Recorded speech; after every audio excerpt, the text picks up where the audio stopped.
I wish everyone Eid Mubarak. ನಾನು ಮೊದಲನೇ ಬಾರಿಗೆ ಆ ಪಾರ್ಟಿ ಅಟೆಂಡ್ ಮಾಡ್ತಿರೋದು. And Zakir, I am so sorry, ನನಗೆ ಇಷ್ಟು ವರ್ಷ ನೀವು ಕರೆದಾಗ ಬರೋಕ್ಕಾಗ್ತಿರ್ಲಿಲ್ಲ. And today and this time whenever when I receive the invite, ನಾನು ಡೆಫಿನೆಟ್ಲಿ ಅಂದ್ಕೊಂಡೆ ಈ ಸತಿ ಹೋಗಲೇಬೇಕು, ಏನು ವೆರೈಟೀಸ್ ಆಫ್ ಫುಡ್ ನಾನು ಟೇಸ್ಟ್ ಮಾಡಲೇಬೇಕು ಅಂತ.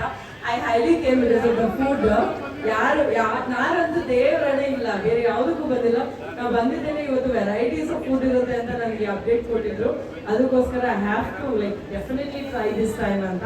And I very happy and pleasure meeting all of you guys on stage ಮೇಲೆ. ಎಲ್ಲರೂ ಅಂದರೆ ಒಂದಲ್ಲ ಒಂದು ಜಾಗದಲ್ಲಿ ತುಂಬ ಹೆಸರು ಮಾಡಿರೋಂಥವ್ರು, ಇಂಥವ್ರ ಜೊತೆಯಲ್ಲಿ ಸ್ಟೇಜ್ ಹಂಚ್ಕೊಳ್ತಾ ಇರೋದಕ್ಕೆ ನನಗೆ ಸಿಕ್ಕಾಪಟ್ಟೆ ಖುಷಿ ಇದೆ. And very happy seeing all of you guys. Happy festival. And free ಆ್ಯಂಕರ್ಗೂ ಒಂದು ಚಪ್ಪಾಳೆ ಬರಲಿ. ಎಲ್ಲಿ ನೋಡಿದ್ರೆ ಅಲ್ಲಿ ಸುಮ್ಮನೆ ಬಿಟ್ಟಿ ಪಬ್ಲಿಸಿಟಿ ಅವ್ರು ಒಬ್ಬನೇ ತಗೊಂಡು ಓಡಾಡ್ತಿರ್ತಾರೆ.